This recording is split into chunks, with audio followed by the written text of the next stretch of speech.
What's going on, YouTube fam? It's your boy Tony 2times, and we back with another video, another episode of the Baltimore Way.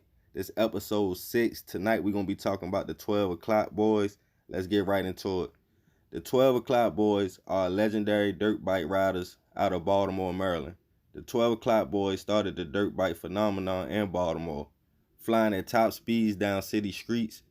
They flip high wheelies, maneuvering their bikes to near vertical positions like clock hands at high noon, inspiring the name the 12 o'clock boys. The 12 o'clock boys achieved worldwide fame thanks to a series of YouTube videos. The start of the notorious 12 o'clock boys dates back to over a decade. The dirt bike crew consists of anyone from 100 to 150 riders. Pretty much everybody that grew up or lived in Baltimore are familiar with the 12 o'clock boys. Imagine sitting at a red light in Baltimore City and you are greeted with the sound of revved dirt bike engines and four-wheelers, 100 deep, doing the most incredible stunts and tricks. To some, the 12 o'clock boys are a dangerous nuisance to Baltimore City residents and police. Due to a fatal crash of one of the riders, Baltimore police have opted to no longer chase the riders. It is more dangerous to public safety to pursue the group at such high speeds.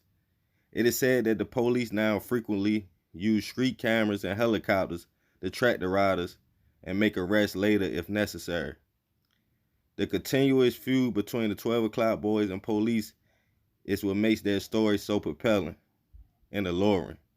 To many who wish to follow in the footsteps of statesman riders who have been with the group themselves since they were teens. And the 2013 documentary named after the group was created and directed by Laffy Nathan. The documentary told the story of a 13-year-old named Pug who has aspirations to join the dirt bike crew. Nathan follows Pug on his journey for 3 years. The documentary was a hit and introduced the 12 o'clock boys to a worldwide audience. The 12 o'clock boys became such a phenomenon that Nike planned to release a sneaker reportedly influenced by the 12 o'clock boys. The sneaker featured durable materials that can withstand the blazing heat given off by the dirt bike motors and the shifting toes. The dirt bike crew and their stunts have taken over in other parts of the country and the world. There are many copycats, but there can only be one original group of 12 o'clock boys. It was recently announced that Meek Mill will be a part of a new movie, Charm City Kings, which is an adaptation of the 2013 12 O'Clock Boys film, as well as a 2001 movie that further detailed the original group that popularized dirt bike riding in Baltimore.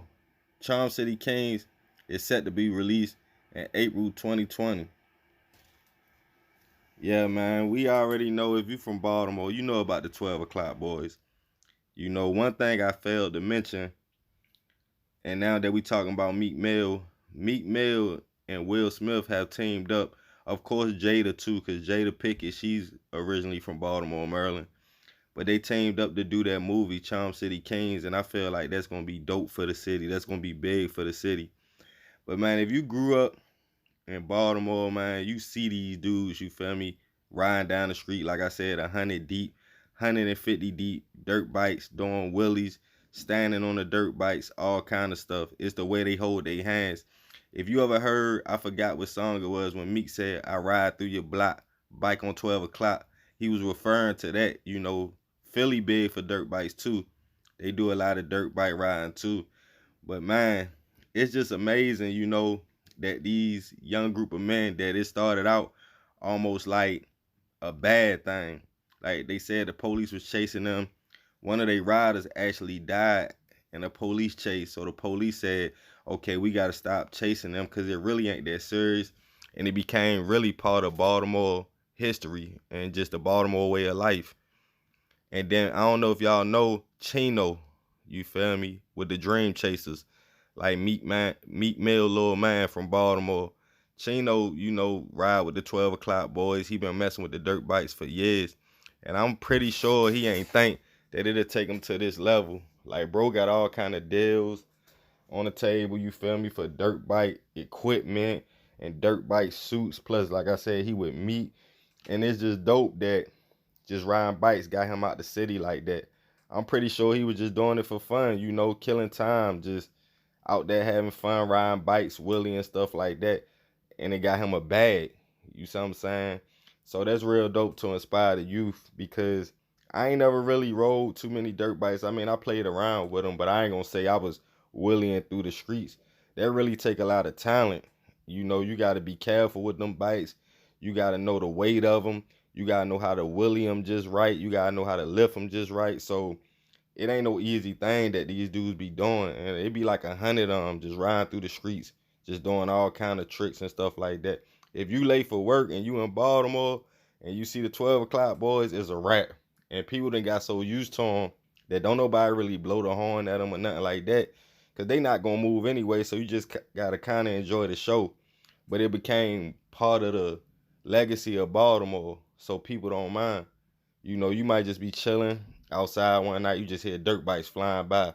You know it's them, because you hear, and then they got the hand signs they use with each other.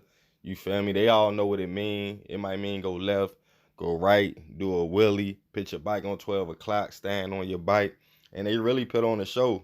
Like I said, it really take talent to do this. I don't think they just go out and get anybody with a dirt bike. You gotta really know how to ride. And I feel like the first documentary that came out about them was a hit, and it definitely put their story in the limelight and let people know who they was. But this next one that's gonna come out, Charm City Kings, being that Meek behind it, Will Smith, Jada, a lot of powerhouses that really got some bread that can really push it. It's gonna shed a lot of light to the city. And like I always say, when that light gets shed on the city, if you still in Baltimore, I'm in Atlanta right now. I miss home every day. You feel me? I moved down here in Atlanta for a better life. You feel me? Black Hollywood, as they would say. But if you still in the city, you gotta take advantage of what's going on right now, as far as the limelight and stuff like that. Because we all know how hard it is to get any kind of shine in that city. So if I was somebody, I'd be trying to see what I need to do to get in that film, to say something, to speak in that film. If you a rapper, get on a soundtrack, you feel me, rap in the film, whatever you got to do just to get that exposure. But yeah, man, I just really wanted to do this story because I feel like people look at something like this and they be like, man, why he saluting them? It sounds like a gang. It sounds like a street gang. But it ain't that. Like when you come from these inner cities, man, something that might look bad to the next person, when you really understand what's really going on with it, it don't look bad to you. It's just some youth that ride bikes and they could be breaking their houses and robbing, but they doing this to stay out of trouble and to get money and do what they got to do. You feel me? A lot of them do it for fun. But as we seen with Cheno, it can go bigger than that. If you get real good at riding these bikes, you can really take it anywhere. And I think that's the plan. It probably ain't start out like that, but now they got a brand. Like they got their own shoes, you feel me? Stuff like that. So it's really a brand with the 12 o'clock boys now. And I just feel like that's dope. You see what I'm saying? So at the end of the day, man, these boys doing their thing. They putting on for the city. And I definitely consider them Baltimore legends. I mean, like I say, if you in the city, you done seen the 12 o'clock boys, you done heard about them. You might know somebody that's in the 12 o'clock boys, like they name ring bells. And not in no bad way, that they not out here harming nobody. Like I say, they put on the show, they do what they gotta do. They spent through the block a few times and they out of there. You know, you just gotta have patience with them. Like I ain't never really understood why the police was messing with them so much anyway.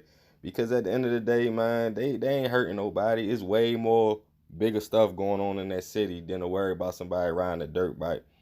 They was saying like dirt bikes was illegal to ride in the streets, but they made it to the point that they don't even bother people with the dirt bikes no more. And that's dope. Like any time you could change the police mind, like that's a movement. You see what I'm saying? But yeah, man, y'all let me know what y'all think about this story. Leave your comments below. Man, y'all request who y'all want to see next. If you want to hit me up with video ideas, hit Tony2times.biz, B-I-Z, at gmail.com. Hit that like button. It don't cost nothing, man. I love y'all, fam. I'm out.